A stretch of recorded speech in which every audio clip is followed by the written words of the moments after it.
Hello and welcome to day 23 of the 31-day mobility challenge. We are going to work on our shoulders today. So the first thing we are going to use is a block and a ball. I recommend going for a tennis ball for this one because it can be pretty sore. We're going to be putting it into working in our chest, and we want to be having it just here, if you can see, just in from my armpit into the fleshy part of our chest here. So I'm going to come down. The ball is on the foam block. I've got the foam block at a little bit of an angle so I can bring my arm around the foam block, adjusting the ball into place, you can see. And then I'm just going to press my hands onto the floor and breathe. You could make a fist for your hands or rest your hands on the back of your head on the back of your hands. And breathe. So I find that we don't need to add a lot of motion in this particular release. It tends to be quite a tender spot for most people. It's one of the culprits, this muscle here, of causing the tightness causing shoulder dysfunction. So really important to have a happy pec minor, one of your pectoralis muscles. And trying to breathe into where you feel the tension, and as you breathe out, let it go. We're looking for that 5 out of 10 intensity. So if you need to take more tension through your hands and arms to take the tension off your chest, then just modify accordingly. So if that feels sufficient for you, you could just stay in that position, pressing down. If you wanted to, you could add some arm actions. So one of the things that you could do is adding a reach with the arm and see how that feels. Again, if that makes it too intense, then go back to the first position. You could also add some arm circles around. So making sure that you're breathing as you do this, and the ball will press into the chest and the side of the chest. So if it moves, just adjust. This is one of those areas again that could cause you to feel numbness and tingling down through the arm. So that means there's a lot of nerves in through here. So that means you're probably pressing down on a nerve and you want to just readjust the ball. Okay, so let's go on to the other side. So ball into place, lower yourself down over the ball. Once you're in position, you can just relax your head down onto your hands. So take your time to find the right position for you, to modify the intensity to that 5 out of 10. Breathing. Taking your breath to where you feel the tension, and as you breathe out, let it go.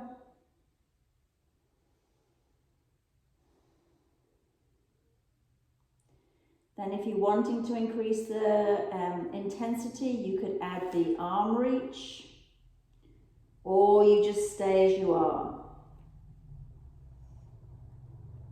Breathing. The other alternative is that snow angel, that half snow angel, that circling of the arm around, making sure you're breathing. Okay, so we're going to work on the shoulder next. So I'm going to use my block as a cushion, and I'm going to use it on the highest side. You could have a number of cushions that you stack up. And this time I'm going to put the ball at just, if you find the top of your shoulder, just down the arm from the top of the shoulder. So ball goes underneath me, head is relaxed, the arm is straight down. And I'm using this other free arm to help me move my body side to side to just have a little scrubbing action. Just at the shoulder, just below the top of the shoulder. You can play around with a little bit lower, see how that feels for you. Or you could just stay nice and still and allow the pressure to press down into the ball, from the pressure from your body. Breathing. Seeing what it feels like if you were to lean forward a little bit. Breathing. Again, watching out for any numbness or tingling down through into the hand. And adjusting if you do feel that. Okay, let's do that on the other side. So flipping over, ball underneath your shoulder. Arm down by your side, head is supported. And just seeing how that feels to start off with. Just with the pressure of your body pressing down. Then you could add that side to side motion if you want to, or you just stay still and breathe.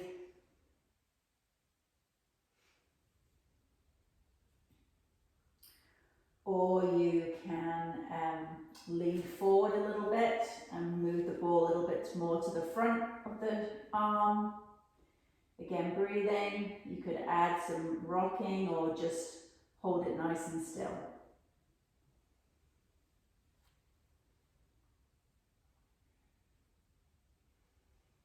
And then the last one we're going to do with the ball is for the top of the shoulder, or upper traps. So I'm going to use the rig here to do that, but you would want to use a door frame if you don't have the rig. So we're going to put the ball at the top of the shoulder, and then I'm going to use the frame to press my shoulder into with the ball in between. So I'll be in all fours. Ball comes in between my shoulder and the frame. And I allow myself to press my body weight in to the ball, into the frame. So when we're doing this, our neck is in line with our spine. You're bracing the abs, making sure you're not letting the back arch. So you could stay still, or you could go side to side. See how that feels to go along the length of that upper shoulder. You could just move around in whatever direction you like, or you just hold it still and press the ball into the frame. And breathe.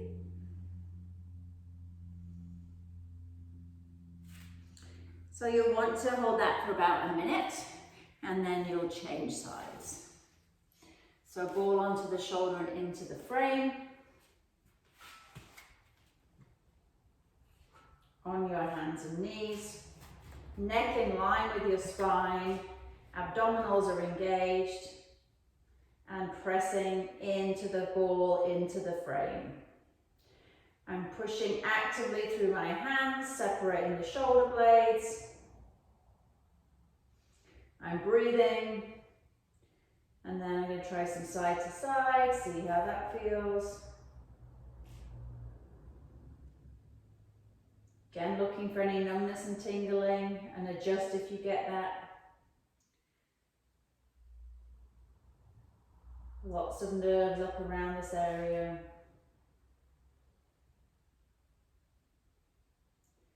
And then last press in.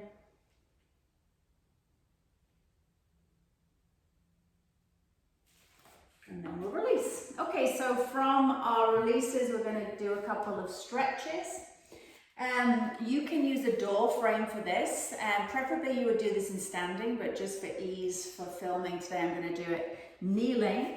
So we're going to do a 90-90 door frame stretch. So you'll have your arm at 90 degrees. You'll take it behind the frame, and you'll just gently lean forward until you feel a stretch in through the chest. and you'll breathe. You'll keep your rib cage down and your abdominals engaged. And again, wanting to look for that numbness, tingling feeling and avoiding that. You could play around with the angle, you could extend the arm up a little bit and see how that feels. And really try and breathe into where you feel the stretch. Equally, if you had a door frame, you could do both arms at the same time. So I'm doing one arm at a time here, but if you were in a door frame, you could take both arms at 90 degrees and let your chest come forward in between the door opening. Okay, so we're going to do the other side, 90 degree. Okay, and then from there, I'm going to lean into it. Breathing. So stay where you are. I'll show you how you could also use the wall. Bringing that arm at 90 degrees and allowing yourself to twist away from the wall, keeping the abdominals on, bum engaged. Could lift the arm a little bit higher, seeing how that feels. So work with whatever you have access easily to, whether that be a door frame or a wall, both arms or single arm. So from there, we're going to grab something like a strap and we're going to look at some internal rotation of the shoulder. So this is like the back stretch test. I'm going to see, I'm going to stretch in this position. So the first thing you could do is just assess your own range of motion up your back. So when you're doing this, you want to try to avoid arching your back to try and reach your hand up as high as you can. So hips and ribs tucked together, squeeze your bum and see where you come to with one hand. And then changing sides, my tighter side for sure. It's more uncomfortable for me to get into this position and keep my core engaged. So definitely tighter for me on this right side than my left. The right is my dominant side. So now I'm going to take my strap behind my back. I'm going to hold the strap with my hand and I'm going to use my top hand to pull that bottom arm up into that internal rotation of the shoulder. You don't want to go as far as that you feel any uncomfortable pinching here at the front of the shoulder. So just be careful that you don't aggravate your shoulder by pulling up too vigorously. So again, engage through your core so you're not bending through your back. And breathe, keep pulling up. Okay, let's change sides. So taking the strap behind your back on the other side. And then pulling up. And then once you're there, making sure that your core is engaged. And breathing. Keeping that head and neck in line so you're not collapsing through the upper neck.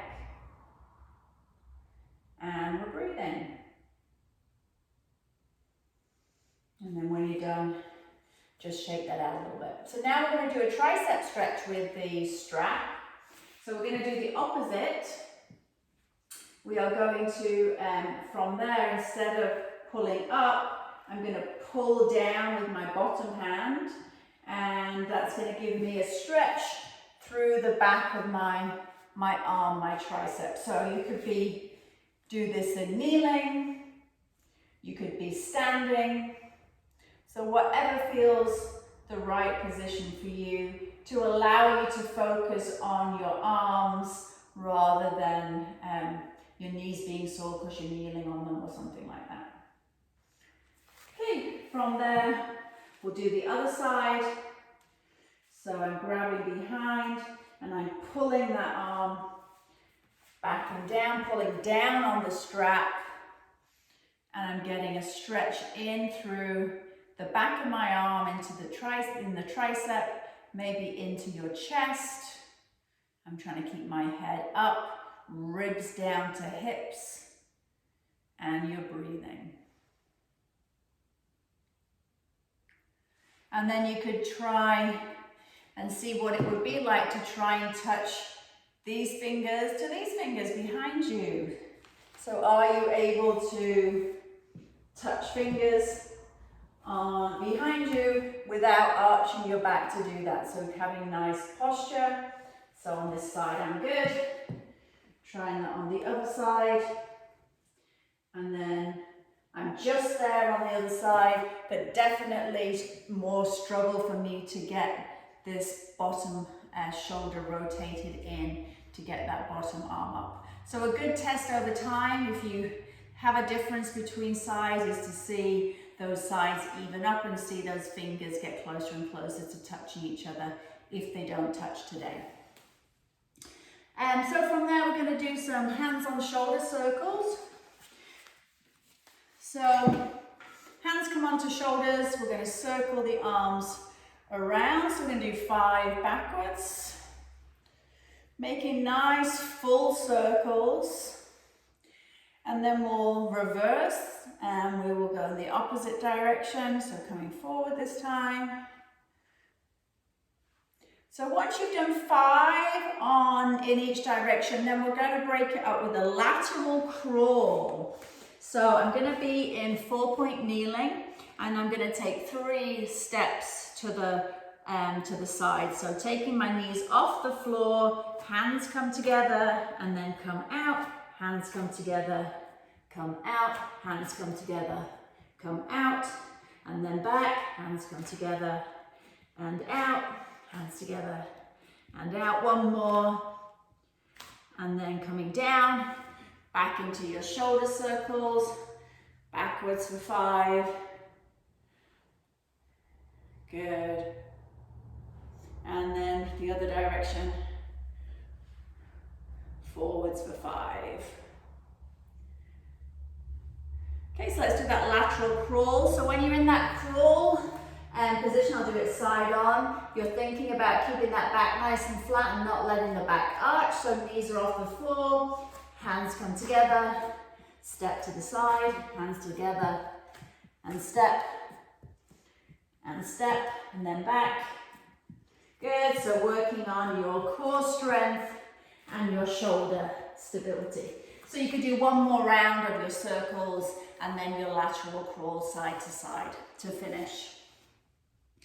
From there, we're going to go into some prone swimmers. So we're going to use a block. You could use a little cushion or something for this. I'm going to lay on my tummy. Just going to make sure I have enough space above my head, so you don't need to see what my feet are doing. My legs are just pressing down to the floor. And I'm going to start with the block on my back. So from there, I'm going to have my head down and I'm going to reach for the block with one hand. I'm going to reach it up. I'm going to pass it with the other hand and reach behind my back. So I'm rotating my palms up to the ceiling as the block goes behind my back. Palms come down to the ceiling as my arms come overhead. So my chest is lifted a little bit off the floor. My legs are pressing down. I'm going to do 5 in this direction. So 2 more. Neck is nice and long. Good. And then when I get to my back this next time, I'm going to reverse, other direction. So we're going to do 10 total. Reach. 3.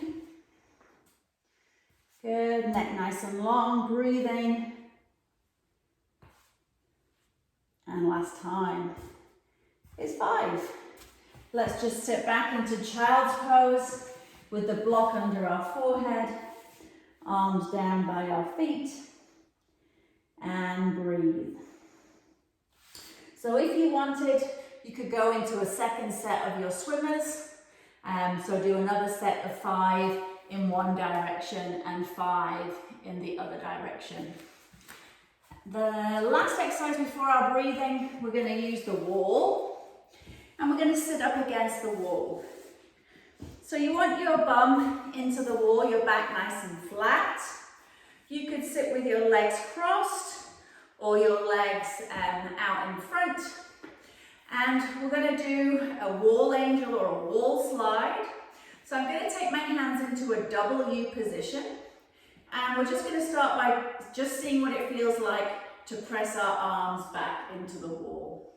So for me, I'm not getting my wrists flat against the wall. So I have some tightness across my chest that is not allowing me to fully press my wrists against the wall. Everything else is touching, but my wrists are popping up. So that's where I need to do a little bit of work on to try to open up my chest a little bit more. So breathing into our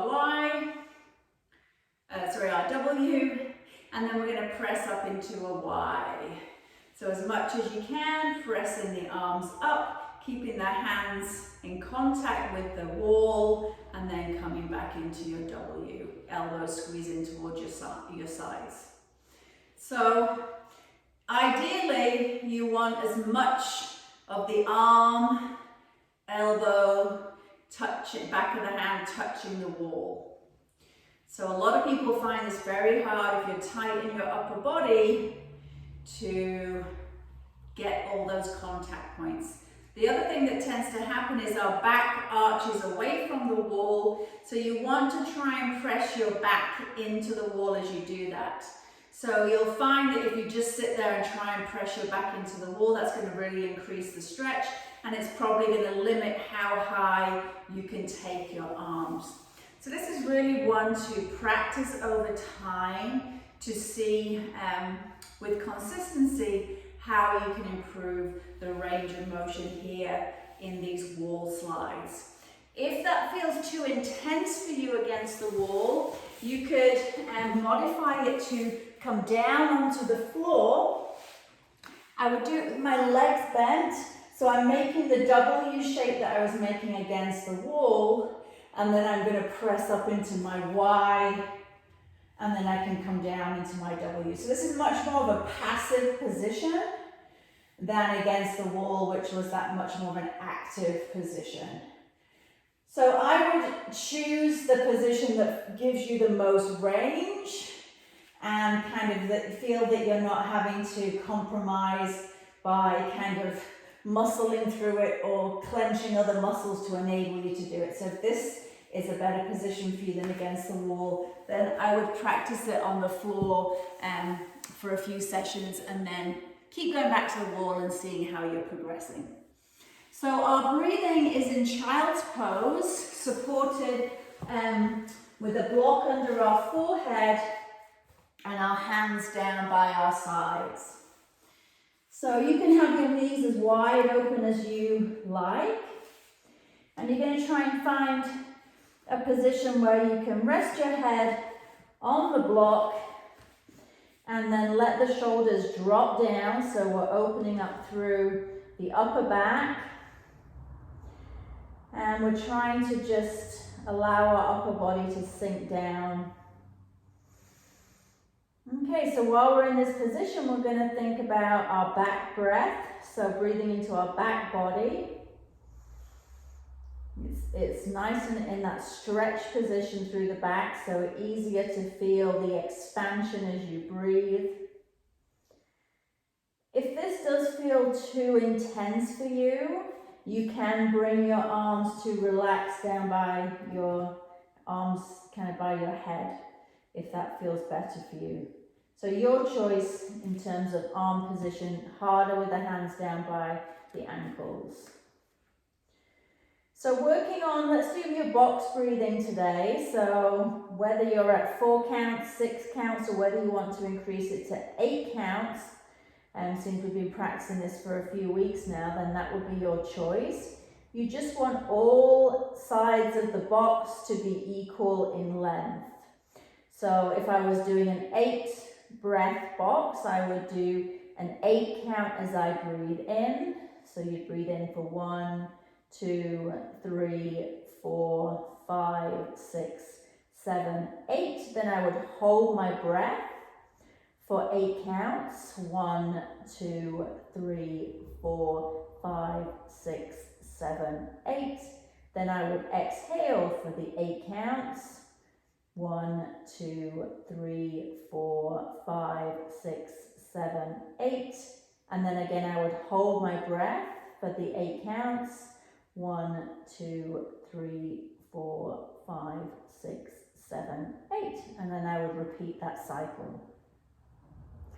So I want you to do 4 more breaths here in whichever cycle you want to do. 4 breaths, 6 breaths, 8 breaths.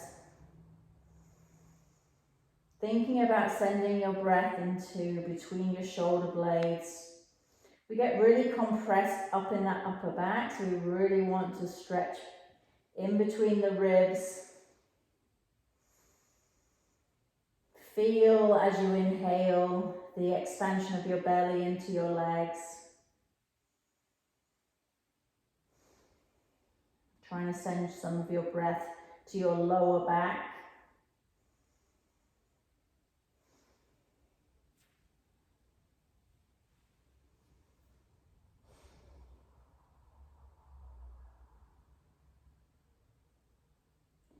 And then when you're ready, you'll slowly come up. And that's it for today. Thank you for joining me, and I'll see you again tomorrow. Take care.